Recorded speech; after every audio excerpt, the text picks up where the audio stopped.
বর্তমান সময়ে আমাদের পরিস্থিতি পরিবেশ বিবেচনা করেন, যখন ছেলেরা এখন বিয়ে করতে যাচ্ছে, বিয়ের পথটা কিন্তু কঠিন হয়ে গেছে, বিয়ের পথ কঠিন হয়ে গেছে, জেনার পথটা সহজ হয়ে গেছে, ঠিক কিনা? এর পিছনে যতগুলো কারণ আছে, এই কারণগুলোর মধ্যে একটা কারণ হচ্ছে আমার মা বোনেরা শিক্ষিত হচ্ছে, যুবক যুবতীরাও শিক্ষিত হচ্ছে, যুবকরাও শিক্ষিত হচ্ছে। শিক্ষিত মানুষ বেড়ে গেছে, কিন্তু সত্যিকার অর্থে মনুষ্যত্বের মানুষের অভাব তৈরি হয়েছে। কথা বলেন না কেন? বাংলাদেশে ঢাকা সিটির মধ্যে গত এক বছরে 56,000 তালাকের আবেদন পড়েছে, বলুন নাউজুবিল্লাহ। কত হাজার তালাক? এটা কি খুশির সংবাদ? একটা জরিপ বলতেছে যে এই 56,000 তালাকের মধ্যে 82,000 তালাক যেগুলো মেয়েরা ছেলেদেরকে দিয়েছে, বলুন নাউজুবিল্লাহ। আগে তালাক দিতে হচ্ছে ছেলেরা মেয়েদেরকে, আর এখন মেয়েরা ছেলেদেরকে তালাক দিছে। এবার ঠেলা সামলাও, কথা কন না কেন? এবার দেখেন কেন এই কথা বলা হচ্ছে। আর একটা জরিপ করলো এই বাংলাদেশের বুদ্ধিজীবীরা, যে সংসারগুলো কেন এত ভেঙে যাচ্ছে দিনকে দিন। জরিপ করে তারা দেখতে পেল যে সমস্ত কারণগুলোর কারণে সংসার ভেঙে যাচ্ছে, তার মধ্যে 80% ওপরে কারণ হচ্ছে পরক্রিয়া, এই মোবাইল মুবারকের মাধ্যমে। কেন বললাম এই কথা? বিদেশ যখন যায়, লোহাগড়া সাতকানিয়ার মানুষ অনেক পায়, বারবার শুধু খুসুর মুসুর করে দোয়া চায় যে হুজুর বিশেষভাবে দোয়া করেন যাতে করে পরিবারটা ভালো থাকে। আমি বললাম পরিবারের সমস্যাটা কি? সবাই পরিবারের দোয়া চায়, কয় হুজুর ফিতনার জামানা। যদিও দোয়াটা চাই, সত্যিকার অর্থেই বর্তমান সময়ে ফিতনার জামানা। পরক্রিয়া, সংসার দিন দিন ভেঙে যাচ্ছে, পরক্রিয়া বেড়ে যাচ্ছে। কারণ একটাই, যে পরিবারগুলোর মধ্যে দিনদারিতা আমরা মোটেও খেয়াল করি না, ঠিক কিনা?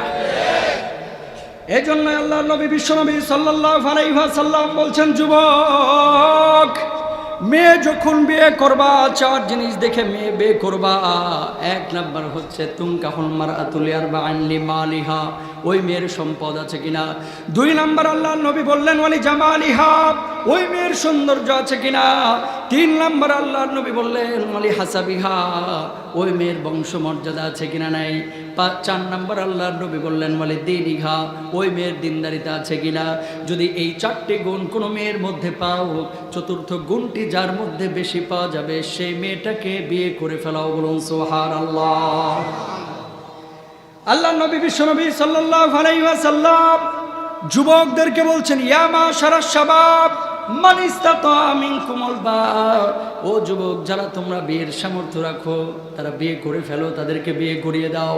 কারণটা কি? বিয়ে যদি করো ফা ইন্নাহু আগাদ্দুল বাসার ওয়া আহসানুল ফারাদ, আল্লাহ রাব্বুল আলামিন বিয়ের মাধ্যমে তোমার দৃষ্টিটাকে অবনমিত রাখবে, আর তোমার লজ্জা স্থানটাকে হেফাজত করাবে, ঠিক কি না?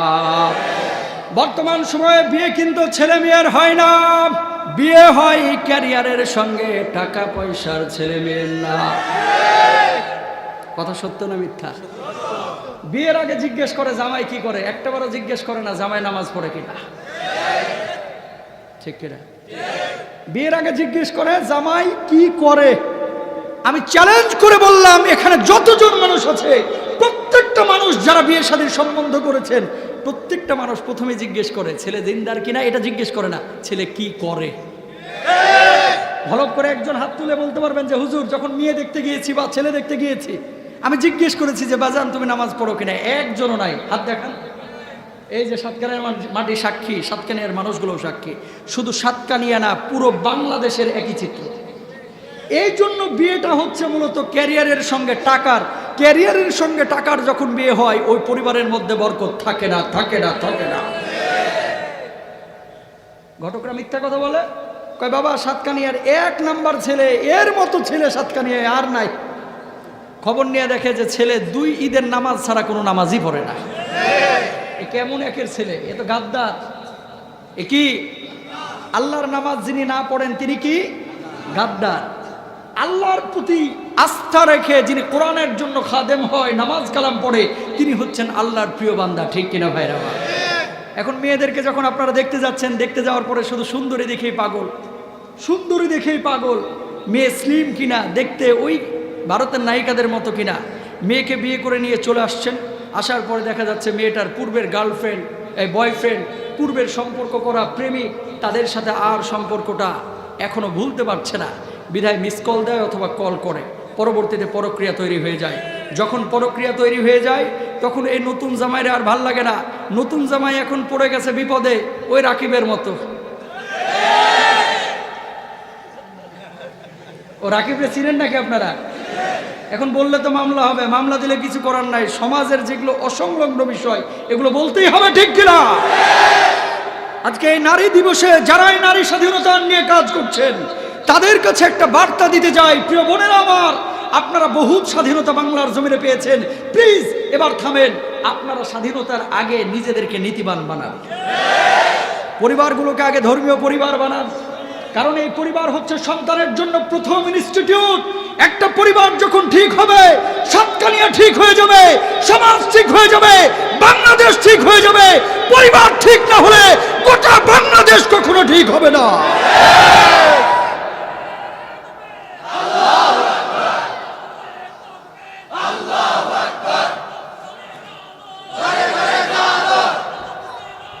প্রিয় ভাইরা আমার, তাহলে এদিকে তাকান, পরিবারটাকে আগে ঠিক করতে হবে।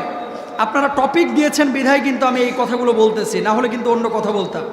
এখন কথা হচ্ছে, যখন আপনি একটা মেয়ে সিলেক্ট করলেন, নির্বাচন করলেন, দেখবেন যে মেয়েটা দিনদার কিনা।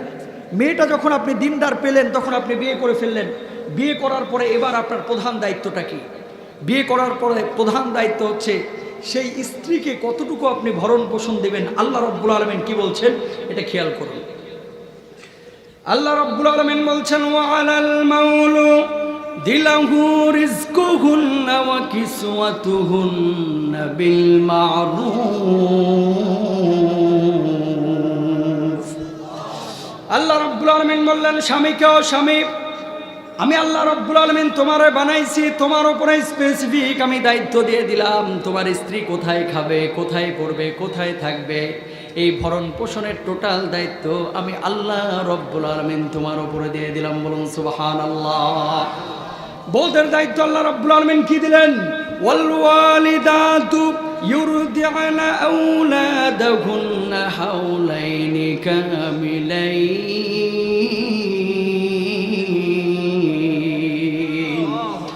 আল্লাহ রাব্বুল আলামিন স্ত্রীদেরকে দায়িত্ব দিলেন, পূর্ণ 2 বছর দুধ পান করাও বাচ্চাদেরকে। পূর্ণ 2 বছর দুধ পান যদি তুমি না করাও তাহলে তোমার বাচ্চার হক তুমি আদায় করলা না। আর ওই বাচ্চার কলিজার মধ্যেও কখনো বাপ মার প্রতি ভালোবাসা জন্মাবে না।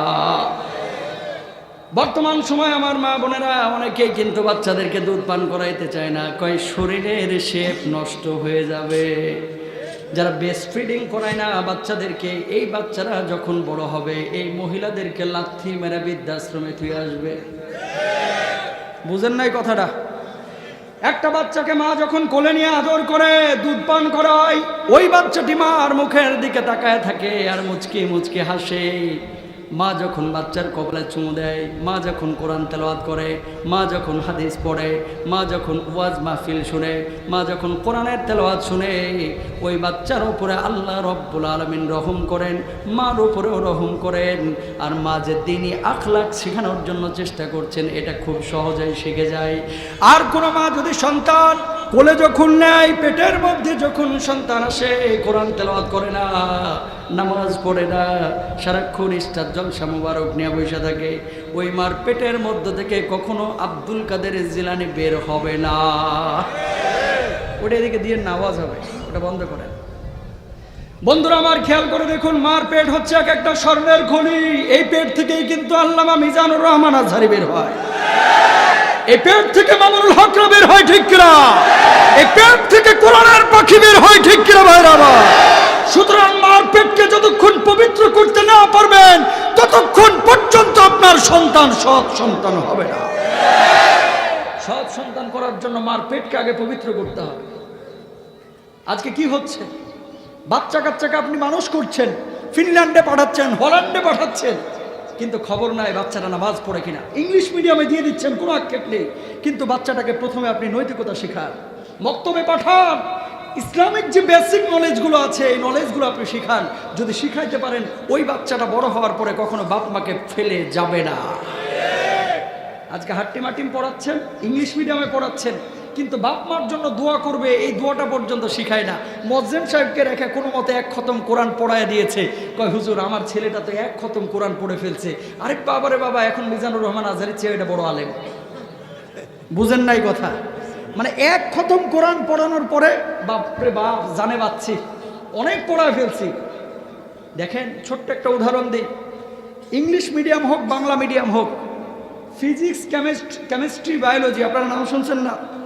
ইন্টারমিডিয়েটে এসএসসিতে সায়েন্স নিয়ে যারা পড়াশোনা করেন, কোনো বাচ্চা কোনো ছেলে যদি কেমিস্ট্রি না বোঝে, বাপ কি বলে যে সন্তান কেমিস্ট্রি বুঝতেছিস না, আগামী 2 বছর পরীক্ষা দেওয়ার দরকার নাই? এটা কি কোনো বাবা বলে? অঙ্ক 2টা বুঝতেছিস না, থাক এবছর আর এসএসসি দেওয়ার দরকার নাই, 3 বছর পরে দিস, কোনো বাবা কি বলে? বরং বাবা বলে কি, কেমিস্ট্রি বুঝতেছিস না, অঙ্ক বুঝতেছিস না, তোকে দরকার হয় 5টা অঙ্ক শিক্ষক দিব অথবা কেমিস্ট্রির 5 জন শিক্ষক দিব, দরকার হয় 25,000 টাকা করে প্রতি মাসে তোর জন্য আমি খরচ করব, কিন্তু বুঝতেই হবে, তোকে পরীক্ষা দিতেই হবে। কিন্তু কোরআনের বেলায় ভাই অনেককে জিজ্ঞেস করে ছেলেটা নামাজ শিখছে নাকি? কয় হুজুর পারে অল্প অল্প, শিখবে এনে। কথা বলেন না কেন? ওই কোচিং এর টিচারকে 25,000 টাকা দেওয়া হয়, 10,000 টাকা দেওয়া হয়, কিন্তু আরবি পড়াইতে যে মুয়াজ্জিন সাহেব আসে বাড়িতে 6 মাসের বেতন বাকি, প্রতি মাসে 300। কথা বলেন না কেন? গানের টিচার আসলে বার্গার নাস্তা পায়, আর স্কুলের টিচার আসলে আর একটু দামি পায়। যখন মসজিদের মুয়াজ্জিন সাহেব পড়াইতে যায় তখন কাঠ বিস্কুট টোস্ট। ঠিক কিনা? এটা সমাজের চিত্র। আসলে এক মসজিদে মুয়াজ্জিন সাহেবের টিউশনির বেতন বাকি 7.5 মাস। কয় মাস?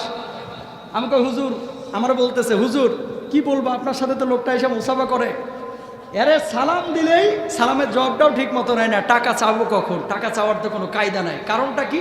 7 মাস ধরে যে আমার বেতনটা দেয় না, সে মনে করে হুজুর মনে হয় এমনি এমনি পড়াচ্ছে। হুজুর পড়াই যদিও, কিন্তু মনের মধ্যে একটু কষ্টটা লাগে যে 7টা মাস বেতনটা দেয় না, আল্লাহর আদালতে কেউ জবাবদিহিতার সম্মুখীন হবে না। আমি একদিন ভদ্রলোককে ধরলাম যে বেতন দেন না কেন 7 মাস ধরে? কয় হুজুর আল্লাহর জিনিস, আল্লাহর কাছ থেকে আপনারা শিখছেন, আপনাদেরকে আল্লাহ তাআলা কোরআন শিখাইছে, এগুলো এমনি মানুষদেরকে পড়াবেন, এগুলোর জন্য আবার টাকা আশা করেন কেন? কথা বুঝেন নাই? এ হচ্ছে বাংলাদেশের চিত্র। প্রিয় ভাইয়ের আমার, কোরআন যদি আপনি শিখাইতে না পারেন, নৈতিকতা যদি সন্তানকে শিখাইতে না পারেন, ওই সন্তান কখনো সুসন্তান হতে পারে? মনে রাখবেন, 1000 ডাক্তার ইঞ্জিনিয়ার আর 1 মিজানুর রহমান আজহারির সমান, বরং তার চাইতেও দামি হচ্ছে মিজান আজহারি, আল্লামা মামুনুল হক। ঠিক কিনা? ডাক্তার ইঞ্জিনিয়ার দরকার আছে, অবশ্যই দরকার আছে, কিন্তু কোরআনের সৈনিকদের আরো বেশি দরকার এই জমিনে। সুতরাং সন্তানকে যদি কোরআনের সৈনিক হিসেবে গড়ে তুলতে পারেন, দুনিয়াও পাবেন আখিরাতও পাবেন। যদি কোরআনের সৈনিক হিসেবে গড়ে তুলতে না পারেন, দুনিয়ায় সাময়িক পাবেন, কিন্তু আখিরাতে আপনি কোনো কিছুই পাবেন না। ঠিক কিনা? প্রিয় ভাইরা আমার, ডাক্তার ইঞ্জিনিয়ার হতে না নেই, আমার কথা হচ্ছে প্রাথমিক পড়াশোনা আপনি ইসলামিক শিক্ষা দীক্ষা এটা কিন্তু আপনার বাচ্চাকে আপনি দিবেন, না হলে কিন্তু এই বাচ্চাটা নষ্ট হয়ে যাবে। ইসলাম যদি না শিখে মরার পরে হুজুর টুকায় নিয়ে আসবে অথবা মুয়াজ্জিন সাহেবকে নিয়ে আসবে, কয় বাপের জানাজাটা পড়ায় দেন হুজুর, বাবার জন্য দোয়া করেন, এরকম দোয়া দিয়ে কিন্তু কখনো আপনি জান্নাতে যাইতে পারবেন না। বরং নিজের দোয়া, নিজের সন্তানের চোখে যে পানিটা আসবে এটা আপনার মুক্তির জন্য কাজ করবে। হুজুর দোয়া করবে, কতক্ষণ হুজুরের চোখে পানি আসবে কতক্ষণ আসবে না এটা কিন্তু আপনি আমি জানি না। সুতরাং 1 নম্বর কথা, বিয়ে শাদীর ক্ষেত্রে আপনারা দেখবেন দিনদারিতা কার আছে কার নাই। মেয়ের বাপের শুধু সম্পদ দেখেন না, শুধু চেহারা সুরত দেখেন না, আবার ছেলেদের ক্ষেত্রেও তেমন। ছেলে কি করে? ওরে বাবারে বাবা, সরকারি চাকরিজীবী শুনলে 2টা দাঁত না থাকুক সমস্যা নাই, মাইয়া বিয়ে দেয়া দেয়। কথা বলেন না কেন? আর যদি শুনেছে ছেলেটা নামাজ কালেম পড়ে, নামাজি, তারপরে কোরআন তেলাওয়াত করে, আল্লাহর পথে কাজ করতেছে, চাকরি বাকরি নাই, কয় না এই ছেলের বিয়ে দেওয়া যাবে না, এরকম আছে না নাই? এবার আসেন, তাহলে আমরা এই আয়াতে কারিমা থেকে শিক্ষা কি পেলাম? আল্লাহ সুবহানাহু ওয়া তাআলা রাসূলের মাধ্যমে আমাদেরকে জানাচ্ছেন যে তোমরা যখন বিয়ে করবা, বিয়ে করার সময় দিনদারিতা এটা দেখে বিয়ে করবা এবং মোহরানাটা যথাযথভাবে আদায় করবা। ওই যে মদিনার যেই লোক ইয়াতিম বালিকাকে বিয়ে করলো বাগানের লোভে, আল্লাহর নবী তাকে ধিক করলেন। বলুন নাউজুবিল্লাহ। বন্ধুরা আমার, আল্লাহ রাব্বুল আলামিন দুনিয়ার মানুষকে বলছেন খবরদার তুমি তোমার সম্পদের সঙ্গে হালাল সম্পদের সঙ্গে হারামের সংমিশ্রণ করো না, কারণ হারামের সঙ্গে যদি হালাল সম্পদের সংমিশ্রণ ঘটে যায় তাহলে ইবাদতের মধ্যে ত্রুটি হয়ে যাবে। যদি ইবাদতের মধ্যে ত্রুটি হয়ে যায় তাহলে কিন্তু জান্নাতের ডান পথ তুমি পাইবা না। আল্লাহ রাব্বুল আলামিন আল্লাহর নবী বিশ্বনবী সাল্লাল্লাহু আলাইহি ওয়াসাল্লামের মাধ্যমে বলছেন, দুনিয়া থেকে মানুষ যখন বিদায় নেবে, কিয়ামতের ময়দানে যখন মানুষ উঠবে, 5টা প্রশ্নের জবাব যতক্ষণ পর্যন্ত দিতে না পারবে ওই কিয়ামতের ময়দানে এক কদম সামনে আগাইতে পারবে না। বলুন আল্লাহু আকবার।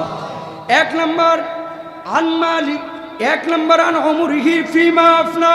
আল্লাহর নবী বিশ্বনবী সাল্লাল্লাহু আলাইহি ওয়াসাল্লাম বলছেন, তুমি তোমার জীবনটাকে কোন পথে ব্যয় করেছো? আল্লাহ রাব্বুল আলামিন জিজ্ঞেস করবেন ওই কিয়ামতের ময়দানে, ও দুনিয়ার মানুষ, জীবনটাকে কোন পথে ব্যয় করেছো? মানুষের পেছনে ঘুরে ঘুরে ব্যয় করেছো, নাকি আল্লাহর পথে ঘুরে ঘুরে ব্যয় করেছো? কোরআনের পথে জীবনটাকে ব্যয় করেছো, নাকি মানুষের চামচামে গোলামি করে জীবনটাকে ব্যয় করেছো?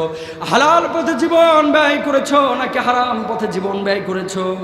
এই কথার উত্তর যতক্ষণ পর্যন্ত আপনি দিতে না পারবেন ওই কিয়ামতের ময়দানে এক পাও সামনে আগাইতে পারবেন না। বলুন আল্লাহু আকবার। জীবনের মালিক কে? জোরে বলেন। আল্লাহ রাব্বুল আলামিন অন্য আয়াতের মধ্যে বলছেন, ওয়ামা খালাকতুল জিন্না ওয়াল ইনসা ইল্লা লিয়াবুদুন।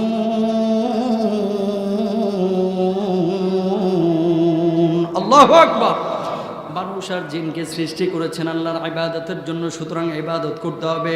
যে আল্লাহ রাব্বুল আলামিন নামাজের কথা কোরআনের মাধ্যমে ফরজ করেছেন, ওই আল্লাহ কিন্তু সুদকে বর্জন করার কথাও কোরআনে বলেছেন, ঠিক কিনা? যে আল্লাহ রাব্বুল আলামিন নামাজের কথা কোরআনের মধ্যে বলেছেন, ওই আল্লাহ রাব্বুল আলামিন বিয়ে করার সময় মোহরানা দিতে বলেছেন। মোহরানা দিতে বলেছেন, কি বলছেন আল্লাহ তাআলা? ওয়া আতুন নিসা সাদুকাতিহিন্না নিহলা। বলুন আল্লাহু আকবার।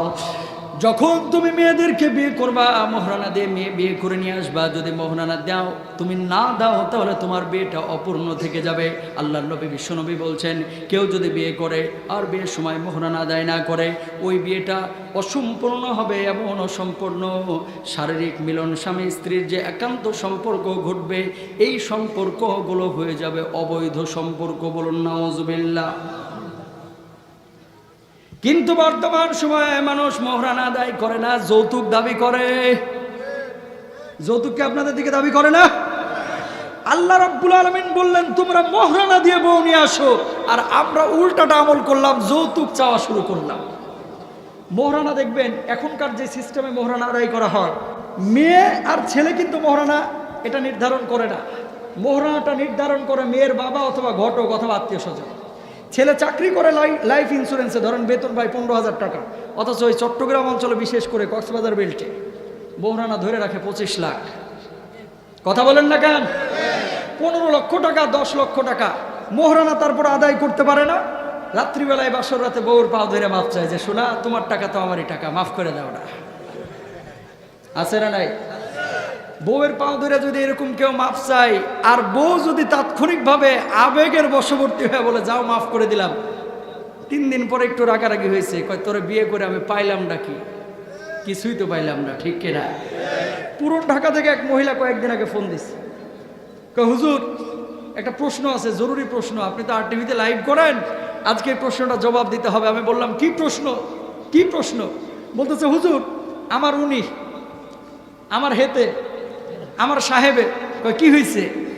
আমরা বিয়ে করেছি 1975 সালে, তখন আমার মোহরানা ধরেছিল 23,000 টাকা। 75 সাল না 73, 75 সাল সম্ভবত। 75 সালে বিয়ে করেছে, মোহরানা ছিল 23,000 টাকা। সাহেবে বলছে, বউ তুমি 23,000 দিয়ে কি করবা? যাত্রাবাড়িতে জায়গা কিনে রাখি। এবার সাহেবে যাত্রাবাড়ি জায়গা কিনে রাখছে, এই জায়গার দাম এখন হয়ে গেছে 5.5 কোটি টাকা। এখন বুড়ি দাবি করছে যে ওই যে মোহরানা 23,000 দেওয়া নেই, এখন এই জমি আমার লিখে দাও। বুড়াই বলতেছে যে তোমার সাথে আমি যে কথা বলছিলাম তখন 23,000-এর, তুমি তো নাও নাই, আমি এর জন্য জমিটা কিনছি। তো তখন আবার বলতেছে যে তুমি তো আমাকে এটাও কমিটমেন্ট করেছিলা যে মোহরানার টাকা দিয়ে আমি জমিটা কিনতেছি, সুতরাং এই জমির মালিক আমি। বুড়া কোনোভাবে মানতে রাজি না, কয় না, তোরা আমি 23,000 টাকাই দিব।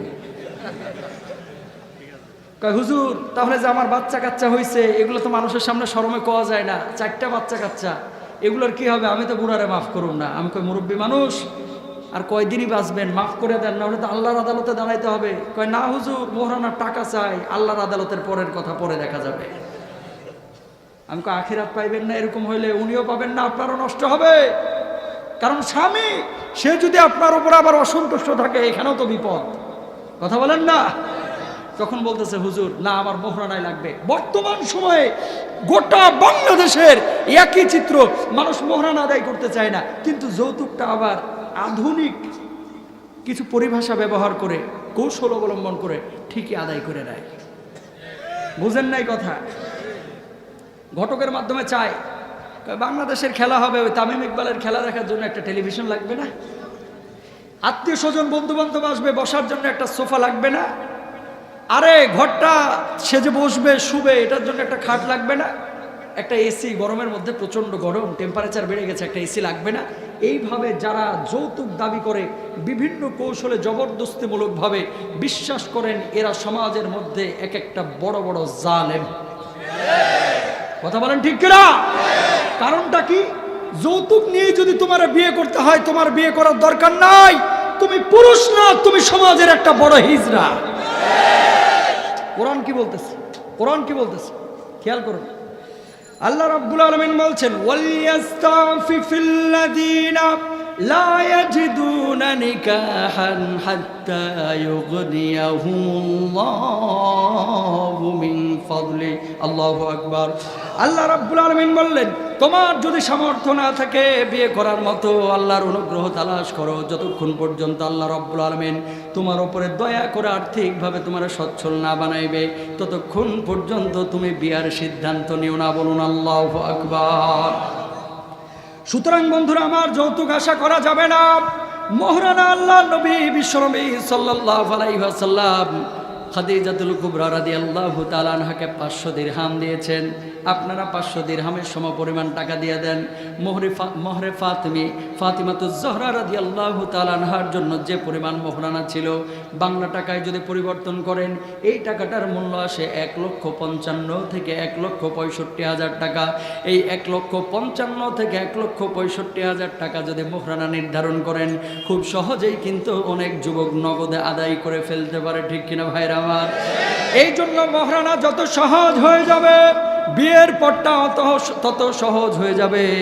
বিয়ের পথ যত সহজ হয়ে যাবে, আল্লাহ রব্বুল আলামিনের এই বান্দারা জেনার পথটাকে তত দূরে ঠেলে দিবে।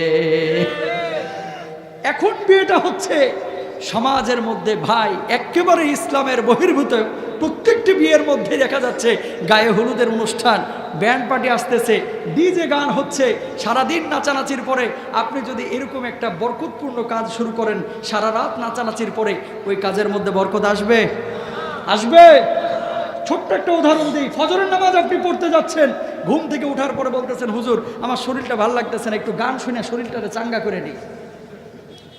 ঘুম থেকে উঠে আয়ুব বাচ্চুর গান শুনলেন, অথবা জেমসের বাবা কতদিন কত রাত দেখি না তোমায় গান শুনলেন, শরীরটা এবার চাঙ্গা হলে যাই সুন্নাতটা পড়ি, কাম হবে। কথা কয় না? বিয়েটা হচ্ছে সুন্নাত অথবা ওয়াজিব অথবা ফরজ অথবা হারাম। এই কাজটি আপনি করতে যাচ্ছেন, শুরুতেই গায়ে হলুদের অনুষ্ঠান আর ডিজে পার্টি করলেন, সারাদিন সারা রাত নাচানাচি করলেন, ওই সুন্নাত নামাজের মধ্যে যেমন কোনো সওয়াব থাকবে না, এই বিয়ের মধ্যেও কোনো বরকত থাকবে না। ঠিক কিনা? বলবেন যে হুজুর বিয়ে কার জন্য হারাম? এটা আবার কেমন কথা বললেন? বাংলাদেশে একটা কমন ডায়লগ আছে, কার বাবারে বাবা ফরজ কাজটা সারস না কিসের জন্য? বলে কি বলে না? বিয়ে কিন্তু সবার জন্য ফরজ না। মনে রাখবেন, এই মাসালাটা জেনে যান। যে ব্যক্তির আর্থিক সামর্থ্য রয়েছে, শুনে রাখুন, যে ব্যক্তির আর্থিক সামর্থ্য রয়েছে, শারীরিক সামর্থ্য রয়েছে সন্তান দানে, অথবা স্ত্রীকে খুশি করার মতো, স্ত্রী স্বামীকে খুশি করার মতো শারীরিক সম্পর্ক স্থাপনের যদি যোগ্যতা থাকে, আর্থিক সামর্থ্য যদি থাকে, সেই ছেলেটা অথবা মেয়েটা স্বামী অথবা স্ত্রীকে লালন পালনের মতো অ্যাবিলিটি, যোগ্যতা আছে। আবার যদি বিয়ে না করে তাহলে জেনাহের মধ্যে 100% জড়িয়ে পড়বে। এরকম যদি হয় তাহলে সেই ছেলেটাকে বিয়ে করাইতেই হবে, বিয়ে না করাইলে সে গুনাহগার হবে। এর জন্য বিয়ে করাটা হচ্ছে ফরজ অথবা ওয়াজিব, মনে রাখবেন। আর যে ছেলেটার সামর্থ্য আছে আর্থিক, শারীরিক, কিন্তু বিয়েতে যদি অংশ না নেয় অথবা নিজে বিয়ে না করে জেনাহে লিপ্ত হবে না, এই ছেলের জন্য বিয়ে করাটা হচ্ছে আপনার ওয়াজিব। এই ছেলেটার জন্য বিয়ে করাটা হচ্ছে ওয়াজিব। আর সুন্নাহ হচ্ছে জেনাহে লিপ্ত হবে না, জেনাহে লিপ্ত হবে না। শারীরিক সামর্থ্য আছে, আর্থিক সামর্থ্য আছে, জেনাহে লিপ্ত হওয়ার কোনো সামর্থ্য নাই, চিন্তা করতেছে, সম্ভাবনাও নেই জেনাহে লিপ্ত হওয়ার, চিন্তা করতেছে যে আল্লাহর নবী বিয়ে করেছে, আমি যদি বিয়েটা করি তাহলে সওয়াব পাবো, এরকম নিয়তে কোনো যুবক যদি বিয়ে করে তাহলে এটা হচ্ছে তার জন্য সুন্নাহ। আর হারাম কার জন্য? হারাম হচ্ছে ওর জন্য যে ব্যক্তির শারীরিক সক্ষমতা নাই, আর্থিক সক্ষমতা নাই। বিয়ে করলে তারা চুরি করে বউ পালতে হবে, বিয়ে করলে চুরি করে তারা খাবার দাবার আনতে হবে, বিয়ে করলে সে সংসার করতে পারবে না, সন্তান উৎপাদন করতে পারবে না, তার বংশ পরম্পরা টিকিয়ে রাখার মতো কোনো যোগ্যতা নাই। এরকম মানুষের জন্য বিয়ে করাটা সম্পূর্ণরূপে হারাম। অনেক মানুষ বিয়ের আগেই বুঝতে পারে যে আমার শারীরিক সক্ষমতা নাই, এই মানুষগুলো বিয়ে করবে না। কথা বুঝতে পেরেছেন? তাহলে বিয়ে করা কারোর জন্য ফরজ, কারোর জন্য ওয়াজিব, কারোর জন্য সুন্নাহ, কারোর জন্য হারাম। এটা হচ্ছে হানাফি মাযহাবের রায় অনুসারে। তাহলে আমরা সকলেই এই বিষয়টা ক্লিয়ার হলাম যে বিয়ে করাটা সবার জন্য ফরজ না। ইমাম শাফি বিয়ে করে নাই, এজন্য কোনো জান্নাতে যাবে না। ইমাম শাফি বিয়ে করে নাই। হ্যাঁ, একটা কথা আছে, আপনি যদি বিয়ে না করে এই যে জেনাহের দিকে চলে যান তাহলে কিন্তু ভাই আপনার কবিরা গুনাহ হবে। এই জন্য এখান থেকে আপনার 3টা শিক্ষা নিতে হবে। 1 নাম্বার শিক্ষা, যৌতুক নিব না, আমরা মোহরানা আদায় করব। 2 নাম্বার, বিয়েটা আমরা করব সওয়াবের নিয়তে। 3 নাম্বার বিষয় হচ্ছে কখনো স্ত্রীদের সাথে আমরা খারাপ আচরণ করে, হারাম উপায়ে উপার্জন করে হালালের সাথে হারামকে সংমিশ্রণ করব না, ইনশাআল্লাহ বলেন। আল্লাহর নবী বিশ্বনবী সাল্লাল্লাহু আলাইহি ওয়াসাল্লামের কাছে একজন সাহাবী, যেই সাহাবীর নাম হচ্ছে হযরত সাদ আস-সালামী রাদিয়াল্লাহু তাআলা আনহু, তিনি বসে আছেন। আল্লাহর নবী বললেন, ও সাদ সালামী, তোমার বিয়ে শাদীর খবর কি? সাদ সালামী বললেন, আল্লাহর নবী, কে আমার সঙ্গে মেয়ে বিয়ে দিবে? মদিনার বুকে তো আমার বাড়ি গাড়ি নাই, আমার প্রভাব প্রতিপত্তি নাই। ও গো আল্লাহর নবী, আমি দেখতে সুন্দর না? আল্লাহর নবী বিশ্বনবী সাল্লাল্লাহু আলাইহি ওয়াসাল্লাম বললেন, তুমি দেখতে সুন্দর না, তুমি দেখতে কালো, মেনে নিলাম, তোমার প্রভাব প্রতিপত্তি নাই, এটাও মেনে নিলাম, কিন্তু কেন তোমার সঙ্গে মানুষ বিয়ে দিতে যাচ্ছে না? আল্লাহর নবী, এই মদিনার বুকে সব মানুষই খুঁজে জামাইয়ের ভালো একটি প্রভাব প্রতিপত্তি থাকুক, জামাইয়ের বড় বড় উট থাকুক, জামাইয়ের বড় বড় ব্যবসা বাণিজ্য থাকুক, জামাইয়ের বড় বড় এই যে খেজুরের বাগান থাকুক, কিন্তু আল্লাহর নবী, আমার তো কোনো খেজুরের বাগান নাই, এই জন্য সম্পদ নাই, সম্পদ যেহেতু নাই, মানুষজন তার মেয়ে আমার সঙ্গে বিয়ে দিতে চায় না। আল্লাহর নবী বিশ্বনবী সাল্লাল্লাহু আলাইহি ওয়াসাল্লাম যখন শুনলেন, তখন ওই যুবককে বললেন, যুবক, তুমি কি বিয়ে করতে চাও? সাদ সালামী বললেন, আল্লাহর নবী, এই 8টি মাস হয়েছে ইসলাম কবুল করা, কখনো একটা সুন্নাতের পরিপন্থী আমি কাজ করি নাই। ও গো আল্লাহর নবী, যদি কোনো মেয়ে আমাকে বিয়ে করতে চায়, তার সঙ্গে আমি বিবাহ বন্ধন আবদ্ধ হব, আর আপনার এই সুন্নাতটিও আমি পালন করব। আল্লাহর নবী বললেন, মদিনার বুকে একজন বড় সাহাবী রয়েছেন, মদিনার বুকে একজন সম্ভ্রান্ত মানুষ রয়েছে, যার নাম হচ্ছে ওয়াহাব ইবনে আমির। যাও ওয়াহাব ইবনে আমিরের কাছে চলে যাও, যাওয়ার পরে বলো, আল্লাহর নবী আমাকে আপনার দরবারে পাঠিয়েছেন, আপনার ঘরে যে সুন্দরী কন্যা আছে, এই সুন্দরী কন্যার সঙ্গে আমার বিয়ে দেন। ওয়াহাব ইবনে আমিরের বাড়িতে ওই সাদ সালামী চলে আসলেন। আসার পরে বললেন, আসসালামু আলাইকুম ওয়াহাব ইবনে আমির। জবাব দিলেন। জবাব দেওয়ার পরে বললেন, ও সাদ সালামী, কি মনে করে এই অবলায়? সাদ সালামী বললেন, ওয়াহাব ইবনে আমির, আল্লাহর নবী আপনার বাড়িতে আমাকে পাঠিয়েছে আপনার মেয়ের সঙ্গে আমার বিবাহ বন্ধন আবদ্ধ করার জন্য। আল্লাহর নবী বলেছেন আপনার কাছে প্রস্তাব পেশ করার জন্য, আপনার মেয়ের সঙ্গে আমার বিয়ে দেওয়ার জন্য। ওয়াহাব ইবনে আমির সঙ্গে সঙ্গে রেগে গেলেন আর বললেন, তোমার মাথা কি ঠিক আছে মিয়া?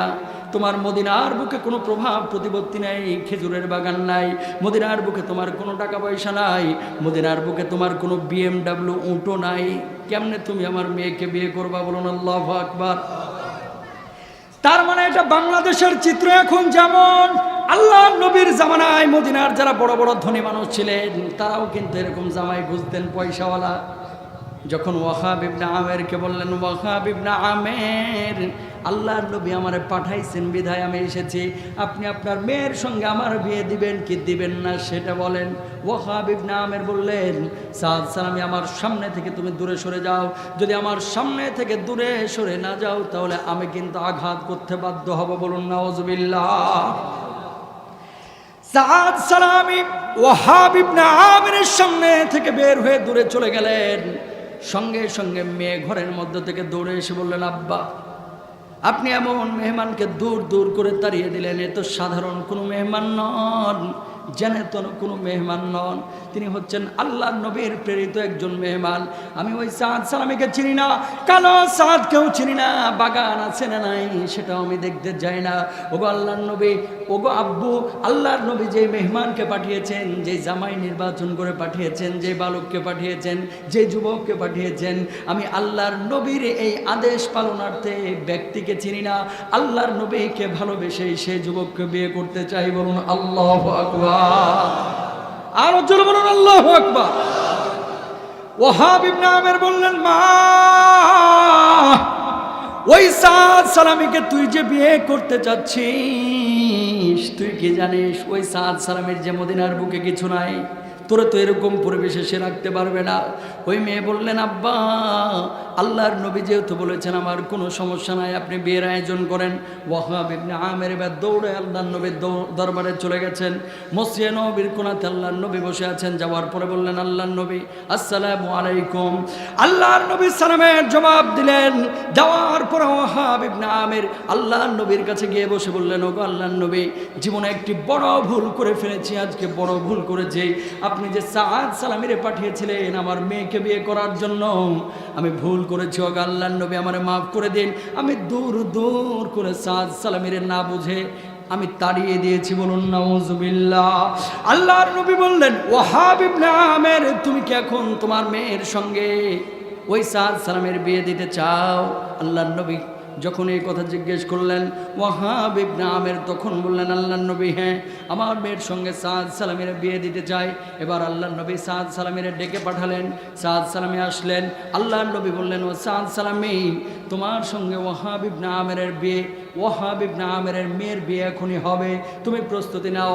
এবার সাদ সালামী বলছেন, আল্লাহর নবী, আমি যে ওয়াহাব ইবনে আমিরের মেয়েকে বিয়ে করব, ওগো আল্লাহর নবী, যখন গিয়েছিলাম প্রস্তাব নিয়ে তখন ছিল এক অবস্থা, এখন তো আর এক অবস্থা। এই মেয়েটাকে বিয়ে করার জন্য তো ন্যূনতম একটা মোহরানার প্রয়োজন। আল্লাহু আকবার। আল্লাহর নবী বললেন, সাদ সালামী, অমুক অমুক ধনী সাহাবী তিনজনের কাছে যাও, 200 দিরহাম করে তোমার হাদিয়া দিবে। আমার কথা বলো, যাওয়ার পরে ওই হাদিয়াগুলো নাও, নেওয়ার পরে তুমি বিয়ের ব্যবস্থা করো। সাদ সালামী 600 দিরহাম সাহাবীদের থেকে হাদিয়া নিয়ে আসলেন।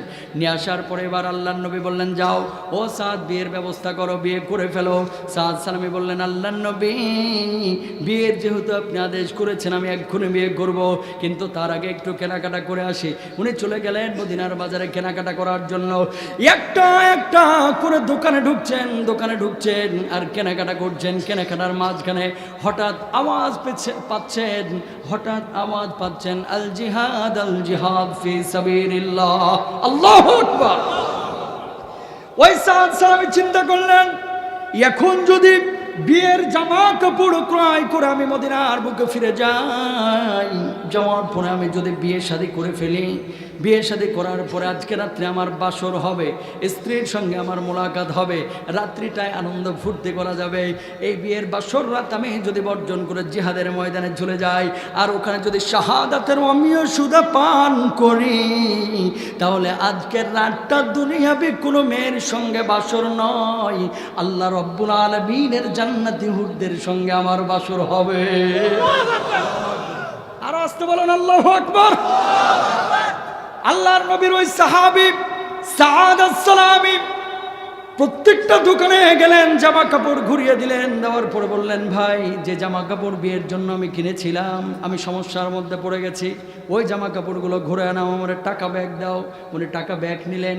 ওই টাকাগুলো ব্যাগ নেওয়ার পরে সমস্ত টাকাগুলো যখন কালেকশন হয়ে গেল, এবার তিনি চিন্তা করলেন, যুদ্ধ ময়দানে তো সাহাবীরা অস্ত্র শস্ত্র নিয়ে রওনা হয়েছে, আমি অস্ত্র পাবো কই? ওই যুদ্ধ ময়দানে যাওয়ার জন্য, বিয়ের জন্য ওই যে 600 দিরহাম তার হাতে ছিল, এবার যুদ্ধ ময়দানে যাওয়ার জন্য, অস্ত্র কেনার জন্য অস্ত্রের দোকানের দিকে তিনি রওনা হলেন। অস্ত্রের দোকানে ঢুকলেন। ঢুকার পরে 600 দিরহামের তরবারি কিনলেন, ঢাল কিনলেন, যুদ্ধের ময়দানের দিকে রওনা হলেন। আল্লাহু আকবার। যুদ্ধ যখন শুরু হয়ে গেল, আল্লাহর নবী বিশ্বনবী সাল্লাল্লাহু আলাইহি ওয়াসাল্লামের সাহাবীরা যুদ্ধ করছেন। সাদ সালামী হলো যুদ্ধ শুরু করেছেন, একটা একটা করে কয়েকজন কাফেরের বাচ্চাকে জাহান্নামে পাঠিয়ে দিলেন। আল্লাহু আকবার। হঠাৎ সাদ সালামীকে পেছন থেকে কয়েকজন কাফের এসে তরবারি দিয়ে আঘাত করলেন, লুটায় পড়লেন সাদ সালামী মাটির উপর। আল্লাহু আকবার। সঙ্গে সঙ্গে বুকের উপরে তরবারি দিয়ে আঘাত করা হলো। সাদ সালামীর বুক ফেটে রক্ত বের হয়ে গেল, মাটি রঞ্জিত হয়ে গেল। কতক্ষণ পরে সাদ সালামের দুনিয়া থেকে বিদায় নিলেন। আল্লাহু আকবার। যুদ্ধ শেষ হয়ে গেল। আল্লাহর নবী একজন একজন করে সাহাবীদের লাশগুলো চেক করছেন, কোন লাশ? সাদ সালামীর লাশ। যখন আল্লাহর নবী দেখলেন, দেখার পরে নবীজির চোখ থেকে দদ্দর দদ্দর করে পানি বের হওয়া শুরু হলো। আল্লাহু আকবার। আল্লাহর নবী বললেন, সাদ, দুনিয়ার বুকে একটি সুন্নাত পালনের জন্য, বিয়ে করার জন্য তুই আমার কাছে গিয়েছিলি, তুই জবান দিয়েছিলি। গত 7-8 মাস হয়েছে ইসলাম কবুল করা, একটা মুহূর্ত তুই সুন্নতের পরিপন্থী কোনো কাজ করিস নাই। ও সাদ, যেই তুই বাসর ঘর বর্জন করলি, নতুন স্ত্রীকে বর্জন করলি, নতুন বিবাহ বন্ধনে আবদ্ধ হতে চেয়েছিলি, সেটাকেও বর্জন করলি, আল্লাহকে খুশি করার জন্য, রাজি করার জন্য। আজকে যে জিহাদের ময়দানে এসে বুকের তাজা রক্ত ঢেলে দিলি, সাক্ষী থাক, সাক্ষী থাক। আমি তোর লাশ সামনে নিয়ে বলছি, ওই কিয়ামতের ময়দানে আল্লাহ রাব্বুল আলামিন তোর জন্য জান্নাতের চূড়ান্ত ফয়সালা করবেন, যে আবাস হবে আমি নবীর পাশেই। বলুন সুবহানাল্লাহ। আল্লাহ নবী একবার সাদ সালামীর চোখের দিকে এভাবে তাকায়, আর একবার আকাশের দিকে তাকায়। চোখের দিকে যখন তাকায়, আল্লাহ নবীর চোখ দিয়ে দরদর করে পানি পড়তেছে, আর আকাশের দিকে তাকায় আল্লাহ নবী হাসতেছে। সাহাবীরা বলতেছেন, ইয়া রাসূলুল্লাহ, আপনি লাশ সামনে নিয়ে হাসতেছেন, আবার আকাশে তাকায় আপনি এই লাশ সামনে নিয়ে কাঁদতেছেন, আকাশে তাকায় হাসতেছেন কেন? আল্লাহ নবী বলতেছেন যে, সাহাবীরা, এমন একটি দৃশ্য আজকে আমি দেখতেছি, যে দৃশ্য আমি কোনো শহীদের ব্যাপারে দেখি নাই। কি দেখেছেন আল্লাহর নবী? আমাদেরকে একটু বলেন না, কি দেখলেন? আমি যখন সাদের মুখের দিকে তাকাই, ওই সাদের জন্য আমার কলিজাটা ফেটে কান্না আসে। কতটা ভালোবেসেছে আমাকে, সব বিষয় আমাকে শেয়ার করেছে। সে তার সম্পদ, তার বাড়িঘর সব কিছু ইসলামের জন্য কোরবানি করেছে, শুধুমাত্র সন্তুষ্টির জন্য, আল্লাহর সন্তুষ্টির জন্য, নবীর সন্তুষ্টির জন্য, নবীকে ভালোবেসে। আজকে লাশের দিকে যখন তাকাই, তখন আমার কান্না আসে। আসমানের দিকে যখন তাকাই, আমি এখান থেকে দেখতে পাচ্ছি আল্লাহ রাব্বুল আলামিন তার জন্য জান্নাতের সব দরজাগুলো ঠাস ঠাস করে উন্মুক্ত করে দিয়েছেন, আর জান্নাতে হুরগুলো ওই সাদ সালামীকে সম্বর্ধনা দেওয়ার জন্য এমন ভাবে দৌড়ে আসছে যে তাদের পায়ের গোছাগুলো পর্যন্ত উন্মুক্ত হয়ে গেছে। চিন্তা করা যায়? আল্লাহ নবী বলতেছে যে এই যে পায়ের গোছাগুলো বাতাসে উঠতেছে, উন্মুক্ত হয়ে গেছে, আমি নবী সেই দিকে তাকায় থাকতে পারি নাই, কিন্তু আমি খুশি হয়েছি এই জন্য, আমার সাদ বাসর ঘরের এই ত্যাগ তিতিক্ষা কোরবানি করে আজকে যে শহীদ হয়েছে, আল্লাহ রাব্বুল আলামিন তাকে যথাযথ বিনিময় দিয়েছে। বলুন সুবহানাল্লাহ। আরো জোর বলেন সুবহানাল্লাহ। আমরা কি মুসলমান? আমরা কি মুসলমান? আমরা মুসলমান হচ্ছে খাওয়ার পরে লাউ খাওয়া সুন্নাত, রসগোল্লা খাওয়া সুন্নাত, মিষ্টি খাওয়া সুন্নাত, বিয়া 2টা-3টা করা সুন্নাত, আরেকজনের বাড়িতে গিয়ে দাওয়াত খাওয়া সুন্নাত। বাইচা বাইচা সব সুন্নাত মানে নিছি, জিহাদের ময়দানে গিয়ে রক্তাক্ত হওয়া সুন্নাত, এই সুন্নাত ভুলে গেছে। কথা বলেন না কেন? আজকে ময়দানে বীর পাওয়া মুশকিল, তবে অবশ্যই এই লোহাগড়া সাতকানিয়া বাংলাদেশে প্রসিদ্ধ একটি জেলা, যেখানে এই যুবকরা প্রত্যেকটি খালিদ বিন ওয়ালিদের মতো চেতনা রাখে। কথা বলেন ঠিক কিনা? যখন ইসলামের উপরে কোনো আঘাত আসে, কোরআনের উপর আঘাত আসে, নবীর উপর আঘাত আসে, এই লোহাগড়া সাতকানিয়ার মানুষ সবার আগে রাজপথে নামে। ঠিক কিনা? কারণটা কি? এদের রক্তের মধ্যে আছে শাহাদাতের গন্ধ, এদের রক্তের মধ্যে আছে ইমানি চেতনা। শাহজালাল, শাহপরান, খানজাহান ইয়ামানি রহিমাহুল্লাহ, তাদের চেতনা কাজ করে এই যুবকদের মধ্যে। ঠিক কিনা ভাইরা? আল্লাহ তাআলা আমার এই সাতকানিয়ার ভাইদেরকে কবুল করুন, বলুন আমিন। মনে রাখবেন, মিষ্টি খাওয়া যেমন সুন্নাত, এটা যদি দেখতে পারেন, 2-3টা বিয়ে করা সুন্নাত, এটা যদি মানতে পারেন, এটাও মাথায় রাখতে হবে যে জিহাদের ময়দানে যুদ্ধ করা সুন্নাত, প্রয়োজনে বুকের তাজা রক্ত ঢেলে দেওয়া, এটাও সুন্নাত। বাইচা বাইচা সুন্নত মানে কতগুলো পীর বসে রয়েছে খানকার মধ্যে, খালি ছাগল দাও, মহিষ দাও, গরু দাও, মুরগি দাও, খালি দাও। ফ্রান্সে নবীকে গালি দেওয়া হয়, এই পীরগুলো তখন খানকার মধ্যে থেকে বাইর হয় না। আছে না নাই? বাংলার জমিনে এমন কিছু মুশরিক পীর রয়েছে যেখানে গেলে নাকি ভাগ্য পরিবর্তন হয়, এরকম বলে কি বলে না? এই আংটির ব্যাপারে অনেকে মার্কেটিং করে, লিটন দেওয়ান চিশতি, আছে না নাই?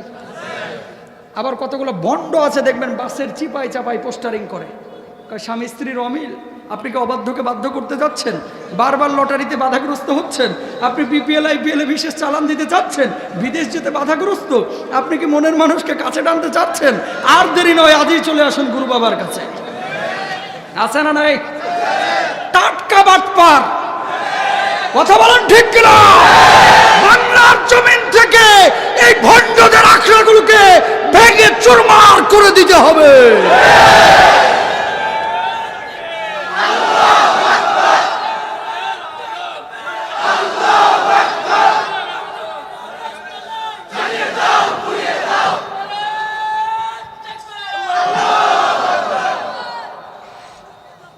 বন্ধুরা আমার, 5টা পয়েন্ট নিয়ে কথা শুরু করেছিলাম, এর মধ্যে আলোচনা এসেছে।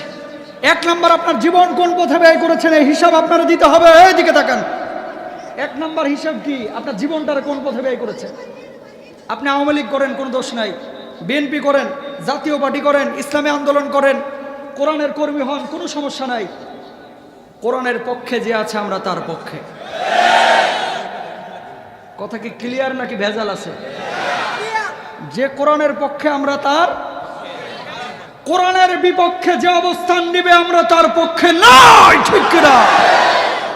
যেই ব্যক্তি কোরআনের পক্ষে আছে আমরা তার পক্ষে। মনে রাখবেন, নেতার সামসামি করতে করতে করতে করতে গোটা জীবনটা শেষ, চাঁদাবাজি করতে করতে গোটা জীবনটা শেষ, সুদ খাইতে খাইতে খাইতে জীবনটা শেষ, ঘুষ খাইতে খাইতে জীবনটা শেষ, মুরগি চোরগুলোর সঙ্গে চলতে চলতে জীবনটা শেষ, বামরাম ছাগলদের সঙ্গে চলতে চলতে জীবনটা শেষ। তুমি কবরে যাইবা আর বলবা যে আমার এই যে ভদ্রলোক এই যে কালেমা পড়তে পড়তে দুনিয়া থেকে চলে গেছে, ডাহা মিথ্যা কথা। ও বাঁচাও বাঁচাও বলে চিৎকার দিছে আর এর কানের মধ্যে আওয়াজ আসছে লা ইলাহা ইল্লাল্লাহ। সম্ভব? বামরাম নাস্তিক মুরতাদদের সঙ্গে চলে কখনো মৃত্যুর আগে মুখে কালেমা আনা সম্ভব? কোরআনের বিপক্ষে চলে সারাদিন সারা রাত সারা জীবন কাটিয়ে মুখে কালিমা আনা সম্ভব? যারা এই সমস্ত কথা বলে, কি বলছে? ওই ইমান কি হুজুরদের কাছে ভাড়া দেওয়া হয়েছে নাকি? জান্নাত কি হুজুরদের কাছে ইজারা দেওয়া হয়েছে নাকি? মিয়া ফালতরামি করার জায়গা পান না। জান্নাত আমরাও নামাজ কালাম ঠিকই পড়ি, আবার অনেকে তো এটা বলে যে নামাজ কালাম পড়ি না, কি হয়েছে? ইমান ঠিকই তাজা আছে। আছে না নাই? নামাজ পড়ি না, কি হয়েছে? ইমান ঠিকই। তোর ইমান সাঙ্গে গেছে বেটা, তুই টেরি পাস নাই। নামাজ পড়ি না, কি হয়েছে? বাবাই টান দিয়ে নিয়ে যাইব। তোর বাবা যে জান্নাতে যাবে গ্যারান্টি কে দিল? গ্যারান্টি আছে? আছে? কোরআন বলতেছে কি? তার আগে ওই যে ওই গানটা, এটা শিখে রাখেন, শিখে রাখেন, মনে রাখবেন। পীর সাহেব কি জান্নাতে নিতে পারে? খাজা বাবা নিতে পারে? ওলিয়া উলিয়া যখন নিজে জান্নাতে যাবে তারপরে আপনাকে টানটুন দিতে পারে, সেটা আল্লাহ যদি ইজাজত দেয়, ঠিক না? কোরআন বলতেছে কি খেয়াল করুন, আর আপনার দেশের গান কি বলতেছে? কিরামান কাতিবিন রোজ হাসরের দিন আল্লাহর দরবারে যদি করে অভিযোগ, আমি বলবো দুনিয়ায় ছিলাম খাজা বাবার লোক। নাউজুবিল্লাহ বলতো না? বলবেন না নাউজুবিল্লাহ? কোরআন কি বলতেছে? কোরআনটা কি বলতেছে দেখেন। আল্লাহ রাব্বুল আলামিন বলছেন, ইয়াউমা লা ইয়ানফাউ মালুন ওয়ালা বানুন।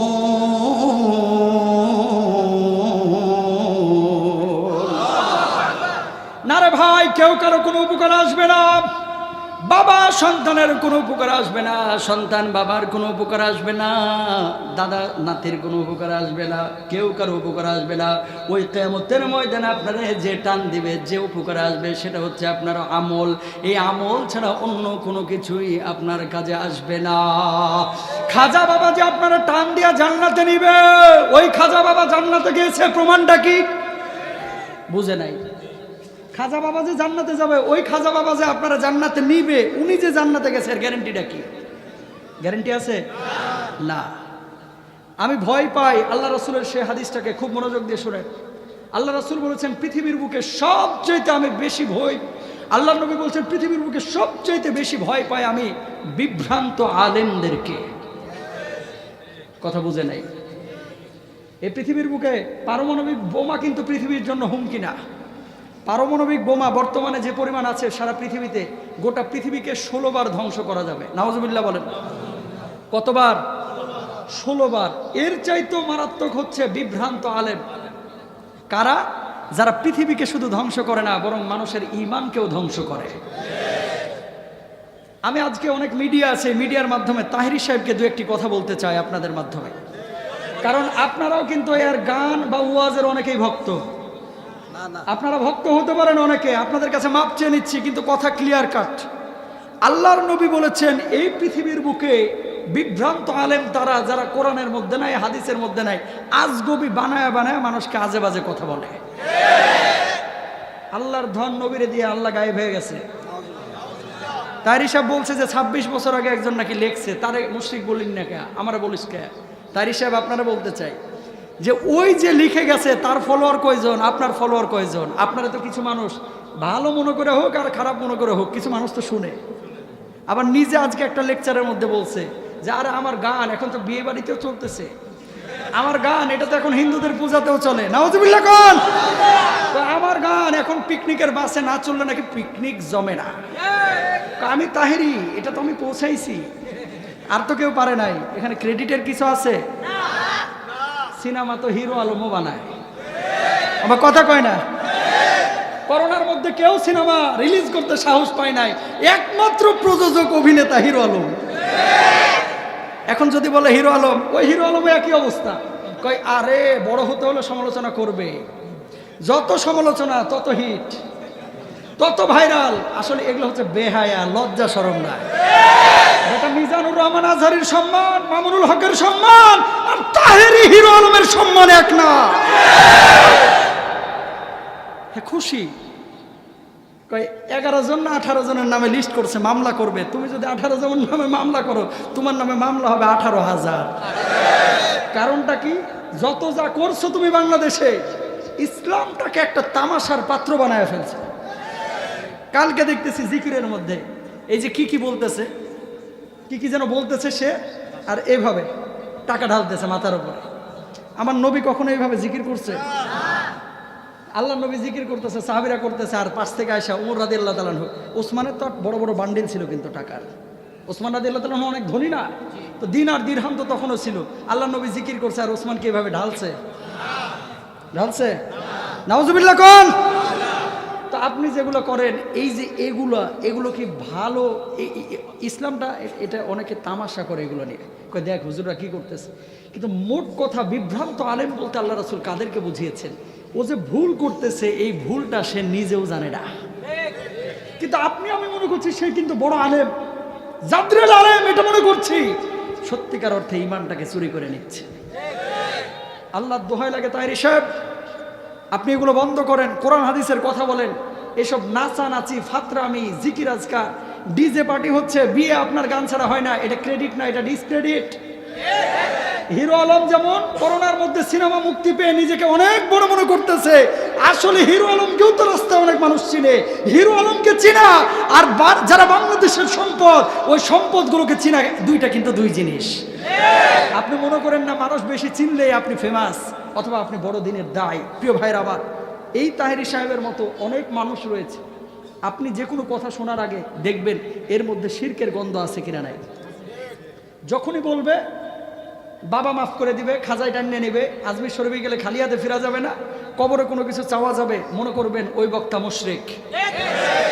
সারা পৃথিবী ঘুরে ঘুরে আল্লাহ তাআলা, কোরআনে বর্ণিত আছে 25 জন নবীর নাম, 18 জন নবীর কবর আমি গিয়ে জিয়ারত করেছি। আলহামদুলিল্লাহ বলেন।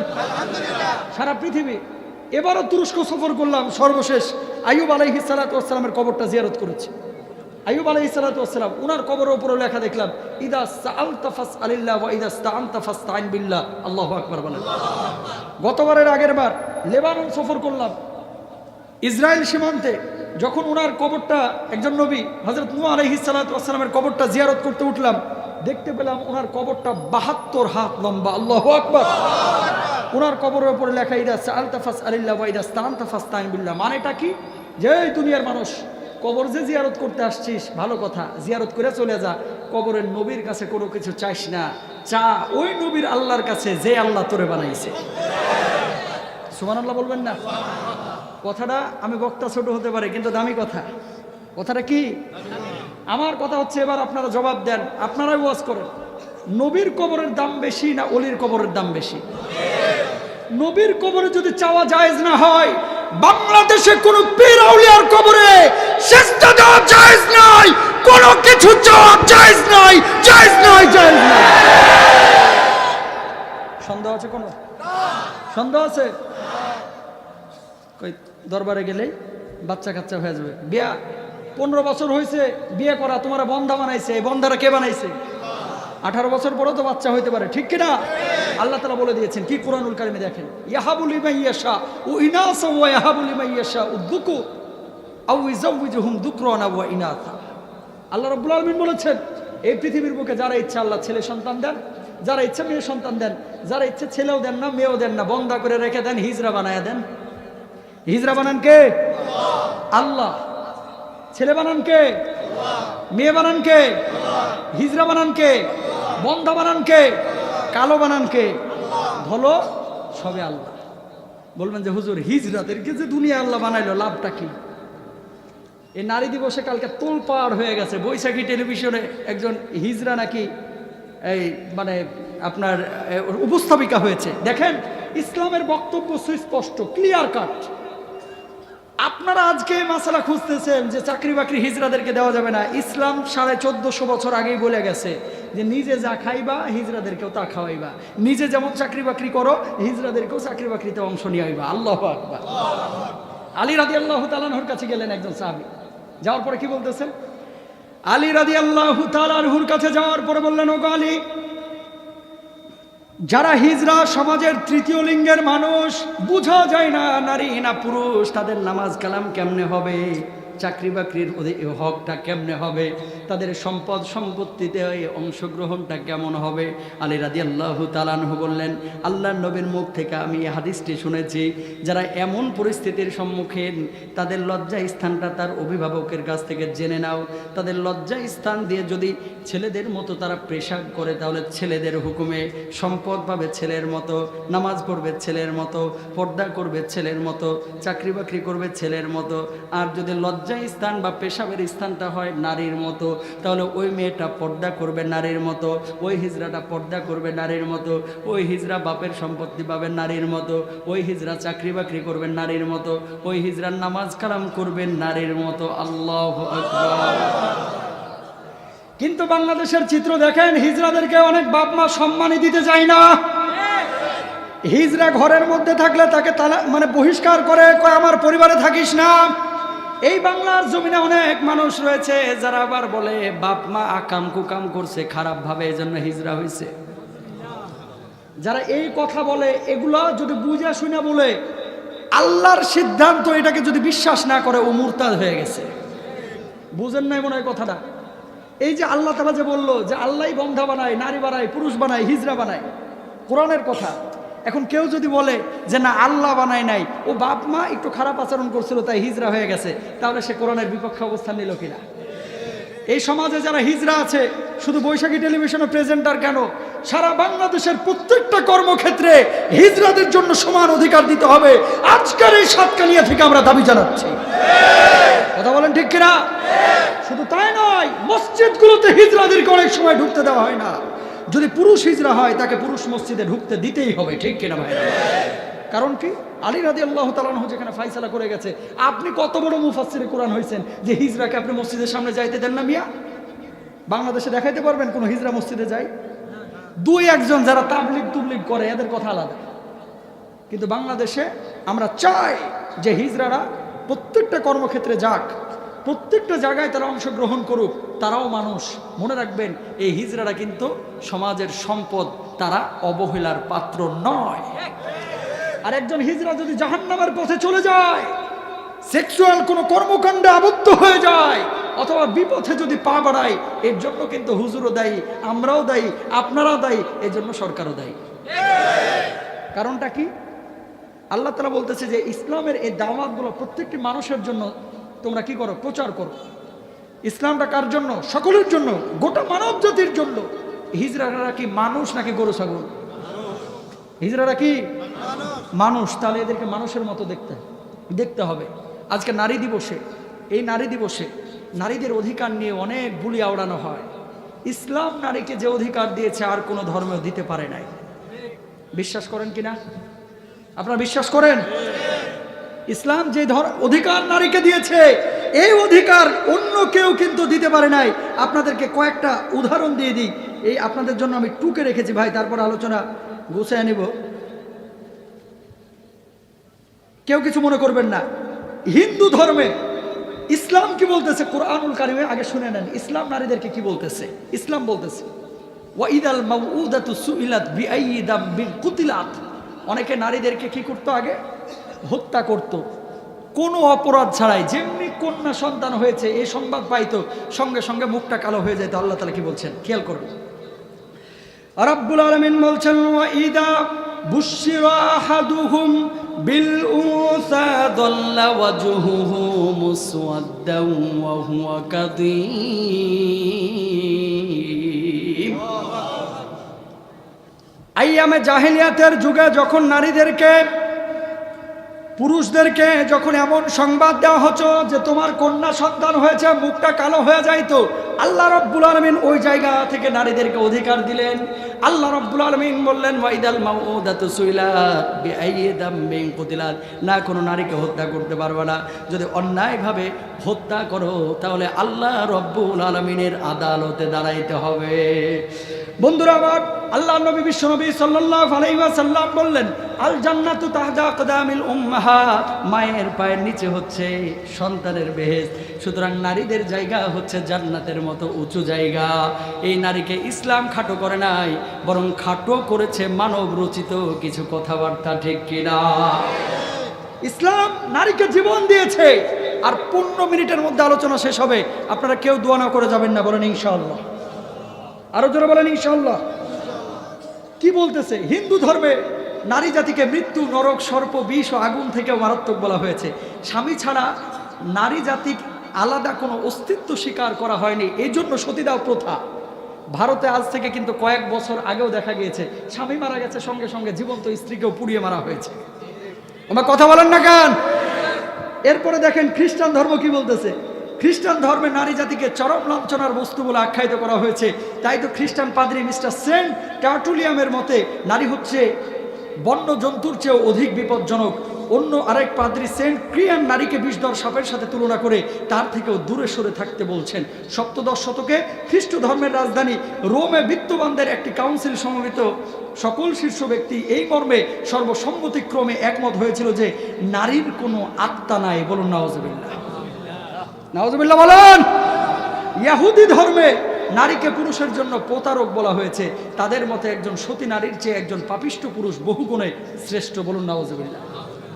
বৌদ্ধ ধর্মে কন্যা সন্তান জন্ম লাভ করাকে অলক্ষণীয় বলে মনে করা হয়।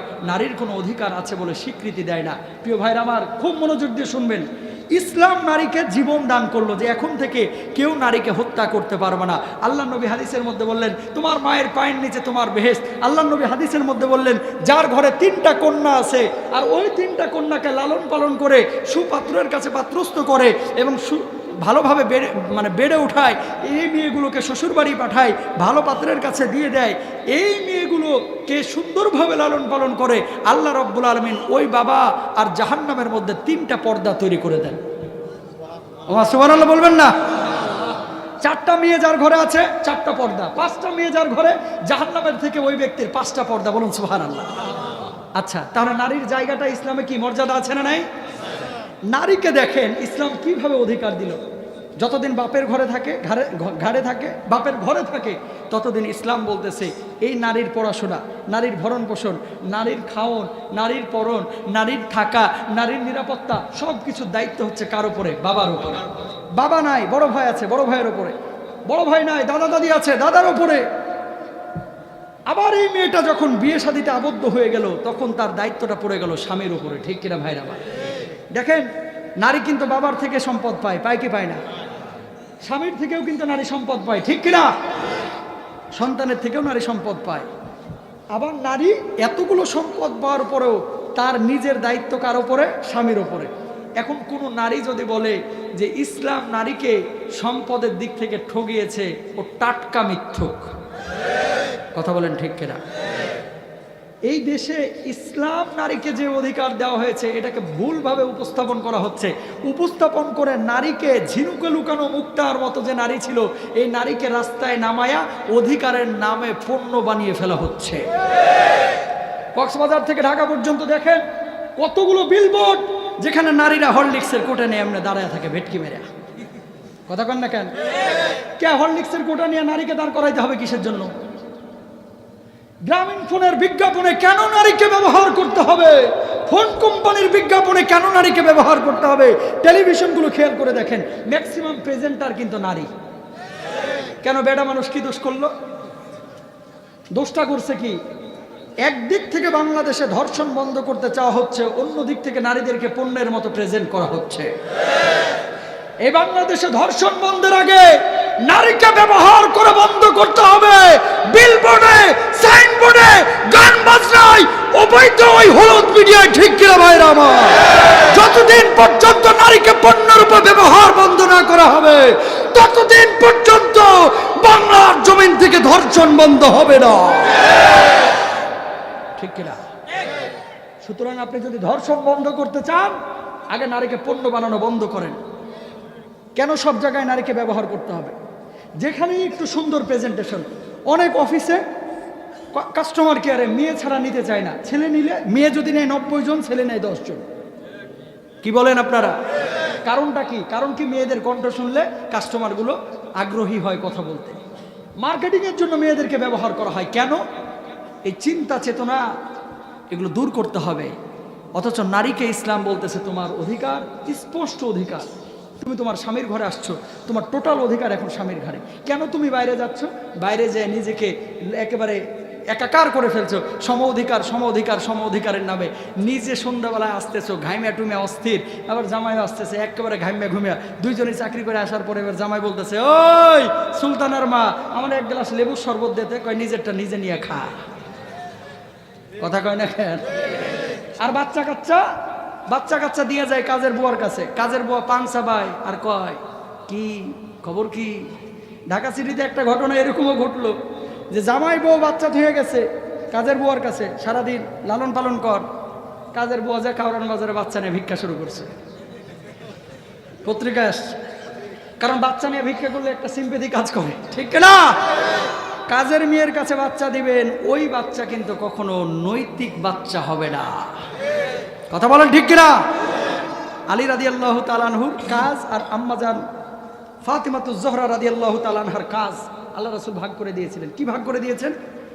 আল্লাহর রাসূল ফাতিমাতুজ জোহরা রাদিয়াল্লাহু তাআলা আনহাকে বললেন, ফাতেমা, তুমি ঘরে জাতা চালাইবা, আটা পিসবা, তুমি ঘরের বিছানা গুছাইবা, তুমি রান্না বান্না করবা, তুমি ঘর সামলাবা, তুমি আলীর সন্তানকে দেখাশোনা করবা।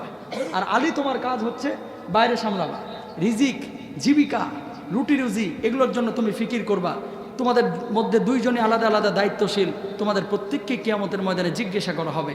আম্মাজান ফাতিমাতুজ জোহরা রাদিয়াল্লাহু তাআলা আনহা যখন বিয়ে শাদী করলেন, আলী রাদিয়াল্লাহু তাআলা আনহুর সাথে বিবাহ বন্ধনে আবদ্ধ হলেন, তখন মোহরানা কি দেওয়া হলো?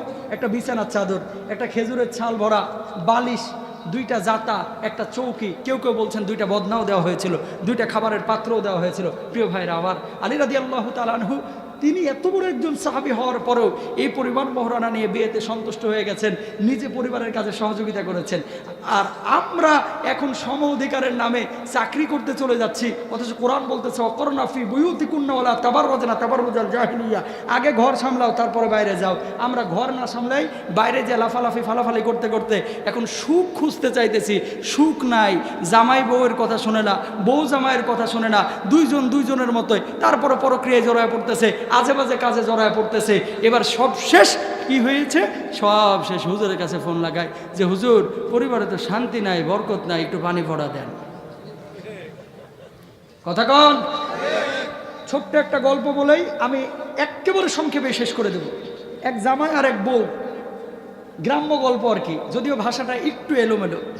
জামাই বউ রাত্রে শুয়ে রয়েছে, প্রচণ্ড ঝড়। এখন জামাই এই ভদ্রলোকের নিচে কিটকিট করতেছে, পেশাব লাগছে, কথা বুঝতে পারছেন? এখন গ্রামগঞ্জে তো বাথরুম অনেক দূরে।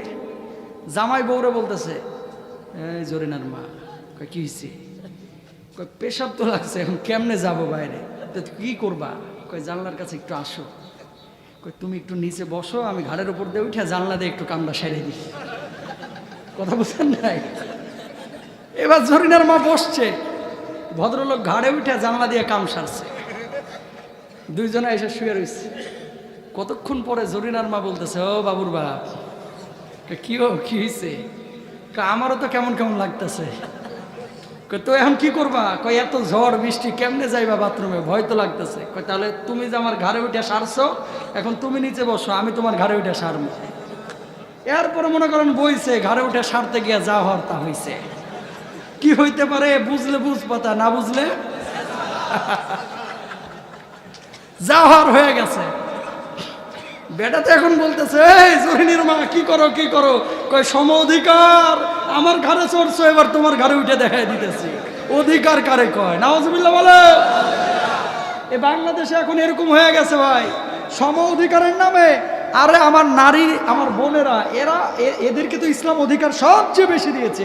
তুমি থাকবা ঘরের মধ্যে, বাইরে যাবা, বাইরে গেলে প্রয়োজন অনুপাতে তুমি যাইবা, যাই খাবার দাবার খাইবা, তুমি জামাইয়ের থেকে টাকা নিয়ে যাইবা। চাকরি বাকরি তুমি নিজে করতে গেছো, এখন জামাইরা বলে 15,000 টাকা বাড়ি ভাড়া হলে, কয় 7,000 তুমি দাও, তুমিও তো চাকরি করো, আমিও তো করি, ঠিক না? এই কথা বলেন, এগুলো হচ্ছে কি হচ্ছে না? যখন এরকম হচ্ছে, আর একটা বড় প্রবলেম কি, বউ যেই চাকরি করে টাকাগুলো আনে, সব টাকা কিন্তু জামাইরে দিতে চায় না। এই টাকাগুলো আবার কিছুটা বাপ মাকে দিতে চায়। যখন বাপ মারে দিতে চায়, জামাইয়ের সাথে লেগে যায়। আমার বাড়ি খাইতেছো, আমার বাড়ি থাকতেছো, তোমার বাপের বাড়ি দাও কেন? প্রিয় ভাইয়েরা আমার, আল্লাহ দোহাই লাগে, যদি সন্তান সন্ততি ভালো করতে চান, বউকে এইভাবে রাস্তায় ছেড়ে দিয়েন না। বউয়ের বহুত কাজ বাড়ির মধ্যে, বিশ্বাস করেন, একটা ছেলেকে যদি সুন্দর করে বাড়া তুলতে হয়, বড় করতে হয়, স্ত্রী বাড়িতে সময় দেওয়ার পরে বাইরে সময় দেওয়ার প্রশ্নই ওঠে না। সময় পাওয়া যায়। আপনারা বলবেন যে হুজুর নারীদেরকে আবদ্ধ করে ফেলতেছেন। না, কোনো নারীর যদি সুযোগ থাকে সে করুক। আমার দায়িত্ব হচ্ছে পৌঁছে দেওয়া। আপনার মানা না মানা টোটালি আপনার বিষয়। আপনি যদি আপনার বউকে এখানে কেন, ওই ফিনল্যান্ডেও কাজ করতে পাঠান, আমি বলবো না যে হুজুর, আমি বলবো না যে ভাই তোর পায়ে পড়ি, তোর বউরে ফিনল্যান্ডে পাঠাস না, বলবো না। কিন্তু বুঝেন, এই জিনিসগুলো চেঞ্জ করতে হবে। তাহলে ভাই, আলোচনা শেষ। সবশেষ যে কথাটি, 1 নম্বর প্রশ্ন জিজ্ঞেস করবে কিয়ামতের ময়দানে, জীবনটাকে কোন পথে ব্যয় করেছো। 2 নম্বর প্রশ্ন হচ্ছে, তুমি তোমার যৌবনকালটাকে কোন পথে ব্যয় করেছো। 3 নম্বর প্রশ্ন, তুমি তোমার সম্পদ যেগুলো উপার্জন করেছো, এগুলো কোন ওয়েতে উপার্জন করছো, হালাল ওয়েতে নাকি হারাম ওয়েতে। এখানে ছোট্ট একটা কথা না বললেই নয়। অনেকে 50,000, 60,000, 50 লক্ষ টাকা প্রতি মাসে কামায়, কিন্তু বাড়িতে কোনো বরকত নাই। কারণটা কি? হারাম ওয়েতে কামাইছে। পেটটা 3 কিলোমিটার দূরে গিয়ে পড়ে রয়েছে। ডাক্তার বলছে 2 কাপের বেশি ভাত খাইতে পারবেন না। আর 50,000 মাখন তুলতেছে সুদের টাকা, ডাক্তারের পিছনে 49,599 শেষ। হারামের মধ্যে বরকত আছে?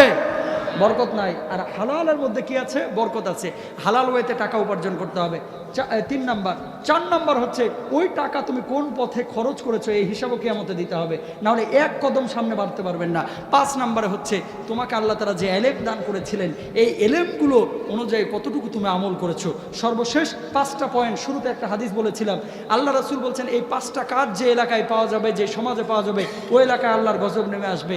1 নাম্বার, ইজা জহরাত তালাবুন, যখন মানুষকে বেশি অভিশাপ দিতে থাকবে। খেয়াল করে দেখেন, বর্তমান সময়ে ছোট্ট ছোট্ট বিষয় নিয়ে মানুষকে অভিশাপ দেয়। ছোট্ট বিষয় নিয়ে অভিশাপ দেয় কি?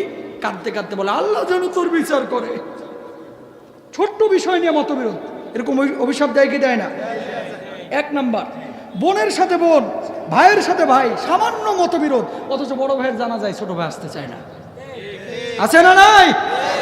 এরকম ঘটনা ঘটছে। অভিশাপ দিবে, অভিশাপের পরিমাণ যখন বেশি হয়ে যাবে, আল্লাহর গজব নেমে আসবে। 2 নাম্বার, অশারিবুল খুরমুর, মদ পানটাকে মানুষ হালাল মনে করবে, ব্যাপক হারে মদ পান করবে। এলাকায় মদ পান করে না। বাংলাদেশে মদ পানের পরিমাণ হয়তো বা কমছে, কিন্তু বাবা খোর বেড়ে গেছে। কথা বলেন ঠিক কিনা? বলবেন যে হুজুর মদ খাওয়ার কথা আল্লাহ বলছে হারাম, বাবা খাওয়ার কথা হারাম বলছে কি? কই দলিল? কই দলিল? এটাই আল্লাহ নবী বলছেন প্রত্যেকটা মাদক জাতীয় জিনিস এগুলো নিষিদ্ধ, এগুলো হারাম। ঠিক কিনা ভাইরা আমার? কাজে না দলিল আমগো কাছে আছে, গাইন যাবর গা, যা যাবর যা, গাজা খা যাবর খা, গাজা খা জায়েজ, তো এটাও তো জায়েজ। গাইন ফেস গু খা যাবর খা, গু খা জায়েজ। নাউজুবিল্লাহ বলেন। সিগারেট খাওয়া জায়েজ?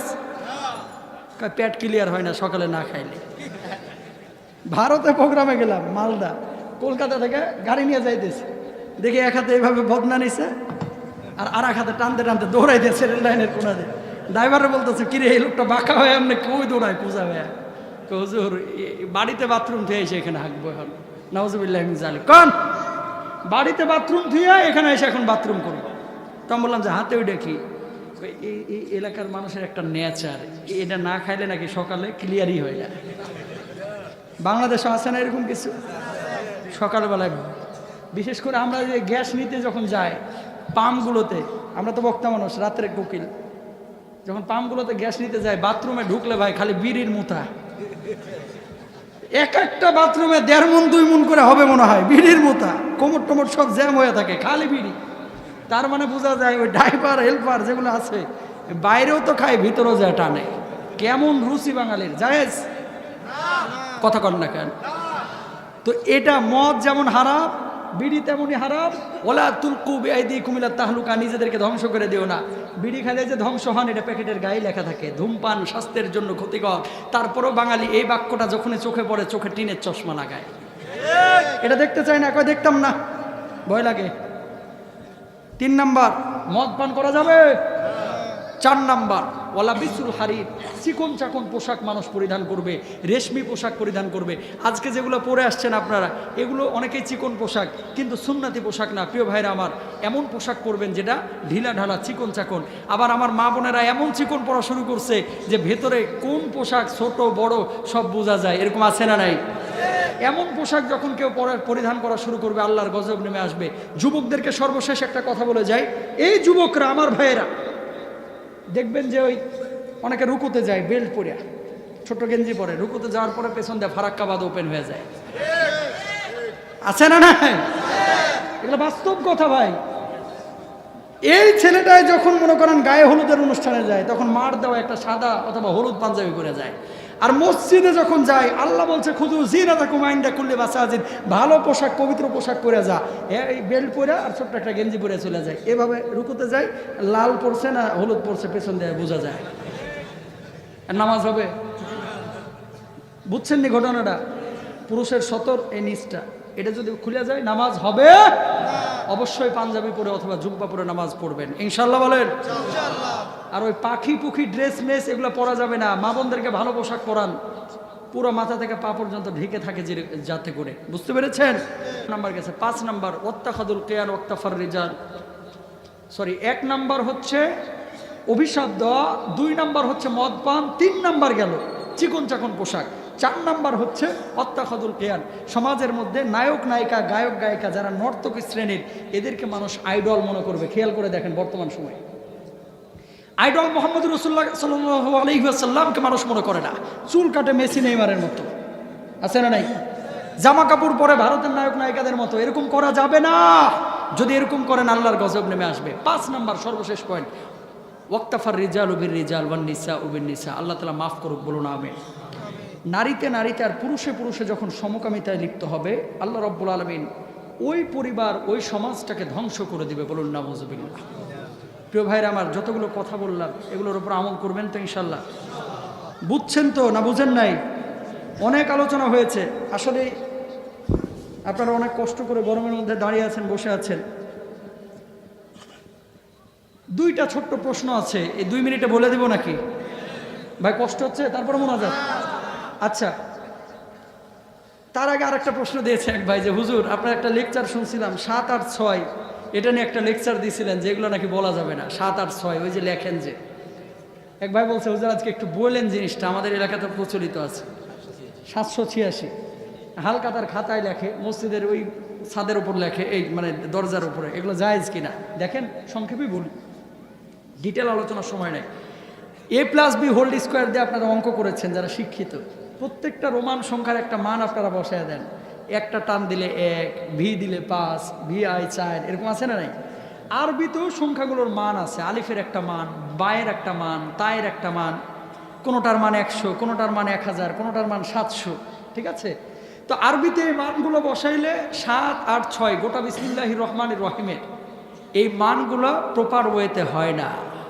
হয় 7, 8, 7 হয়, অথবা 7, 8, 8 হয়, কিন্তু 7, 8, 6 হয় না। যদি 6 করতে হয় একটা বর্ণ বাদ দিতে হয়, এটা আমি বলেছিলাম সেখানে। কিন্তু হরে কৃষ্ণ হিন্দুদের যে শব্দটা রয়েছে, এই হরে কৃষ্ণর সঙ্গে আবার এই মানগুলো বসাইলে মিলে যায়। এটা গবেষকদের বিষয়, আমি গবেষণাটা তুলে ধরেছিলাম, এখন এটা ভাইরাল হয়ে গেছে। তো মানুষজন বলতেছে, হুজুর তাহলে আমার বাপ দাদা কি এতদিন ভুল করলো? আপনার আমার জবাব স্পষ্ট কথা, ভাই বিসমিল্লাহির রহমানির রহিমের মান যদি 7, 8, 6 হয়, 786 হয়, তাহলে আলহামদুলিল্লাহি রাব্বিল আলামিন গোটা সূরারও একটা মান বাইর হবে। গোটা সূরার মান ধরে নেন 314। কত? আল্লাহু আকবার এই বাক্যরও একটা মান বাইর হবে, এটার মান ধরে নেন 315। সামি আল্লাহু লিমান হামিদা এটার মান বাইর হবে, ধরে নেন 316। এবার নামাজে দাঁড়ান, 315। হ্যাঁ, আমার মান হবে না? এবার দেন 316, 314, 315, 316। নামাজ হবে? এই ফতোয়া দেন না কেন? নামাজ হবে? ওই নামাজ যদি না হয় এই বিসমিল্লাহর এগেনস্টে 7, 8, 6 লেখা যাবে না। কথা বলেন ঠিক কিনা? আল্লাহ রাসূল বলছে বিসমিল্লাহির রহমানির রহিম পুরোটা লেখলে বললে এক একটা বর্ণে এক একটা 10টা করে নেকি, বলুন সুবহানাল্লাহ। আর তুমি চান্দুমিয়া একটা বানায় নিয়ে এসো 7, 8, 6। তো নামাজ পড়ে এখন 314 পূর্ণ দিয়া শুরু করে দাও, দেখো ঝাড়ের বাস থাকবে না, সব গায়ের উপরে পড়বে। তখন ফতোয়া কিন্তু কেতাবে হবে না, বাস দেওয়া হবে, ঠিক কিনা? আল্লাহ তাআলা বুঝার তৌফিক দান করুন, বলুন আমিন। পিতামাতার কাছে এক সন্তানের জন্য অন্য সন্তানের কাছে মিথ্যা বলা কতটুকু শরীয়ত সম্মত? মিথ্যা মিথ্যাই, আসসিদকু ইউনজি ওয়াল কিযবু ইহলিক। সত্য মুক্তি দেয়, মিথ্যা ধ্বংস করে। মিথ্যা ওই শুরুতে বলা যায়, ধরেন একটু মিথ্যাটা যদি না বলি তাহলে দুই ভাইয়ের মধ্যে চিরতরে সম্পর্ক শেষ হয়ে যাবে, অথবা এমন মারামারি বাঁধবে যে রক্তপাত ঘটে যাবে। সেই জায়গাটাই আপনি যদি একটু কৌশলী হয়ে কৌশল অবলম্বন করে বলেন, এটা আপনার জন্য জায়েজ। কিন্তু অন্য কোনো মাকসাদ বা উদ্দেশ্য নিয়ে কমনলি এই ধরনের মিথ্যা বলা ইসলামে জায়েজ নাই। ফেসবুক আবিষ্কার হওয়ার পরে, ইউটিউব আবিষ্কার হওয়ার পরে মিথ্যার পরিমাণ অনেক বেড়ে গেছে। খালি কাট কপি করে আর আইসা ছাড়ে, দেখাশোনা নাই, খালি কাট কপি করে আর আইসা ছাড়ে, শেয়ার করে দেয়। না, একটা খবর পাইলে আপনারা যাচাই বাছাই করতে হবে। সূরা হুজুরাতে আল্লাহ তাআলা বলছে, ইন জাআকুম ফাসিকুম বিনাবাইন ফাতাবায়ানু আন তুসিবু কওমান বিজাহালা। আল্লাহ তাআলা স্পষ্ট বলছেন, যখন তোমার কাছে কোনো সংবাদ আসবে, এই সংবাদটা যাচাই বাছাই করে ব্যাখ্যা বিশ্লেষণ করে তারপরে শেয়ার করো। হুট করে পাইলা আর কয় দোস্ত জমায়ে ফেলছে, আজকে জমায়ে ফেলছে রে, আজকে এটা হয়ে গেছে। ওই যে মিথিলাদের নিউজ, ওই তামিমাদের নিউজ, ওই নাসিরদের নিউজ, এই মুখ রোচক করে অনেকে ছাড়ে না, এগুলো কিন্তু জায়েজ নেই। কথা বুঝতে পেরেছেন? সবশেষ যে প্রশ্নটা, বসে বসে গীবত করা কতটুকু জায়েজ? গীবত কমিটির সভাপতি এই এলাকায় আসেনি? গীবত কমিটির সভাপতি একটা উদাহরণ দিই।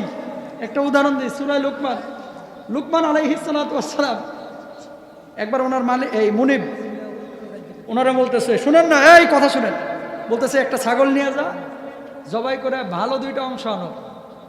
তো উনি জবাই করে ছাগলের ওই জিহ্বার হৃদপিণ্ড নিয়ে আসছে। তো মুনিব বলতেছে, রান পাইলা না, সিনা পাইলা না, শুধু জিহ্বার হৃদপিণ্ড নিয়ে আসলাম ইয়া।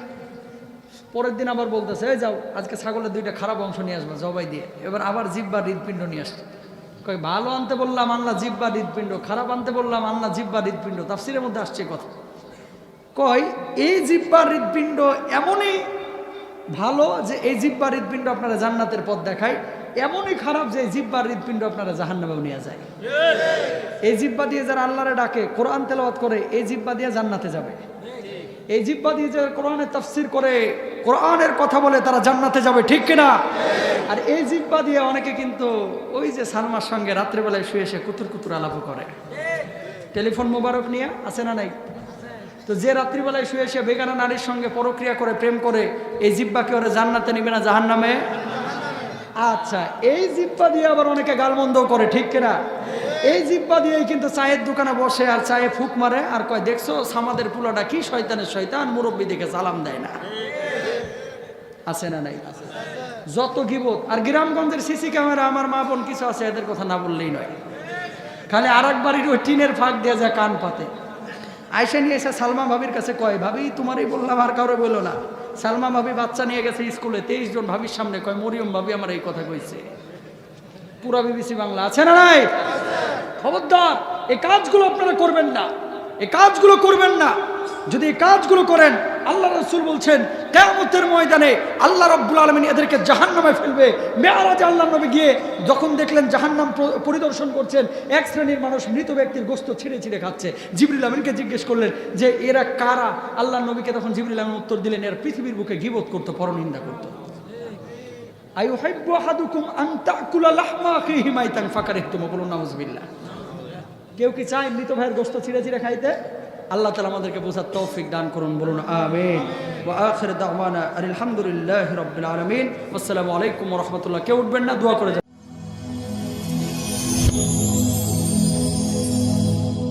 Rose TV 24. Enjoy by listening to the Holy Quran.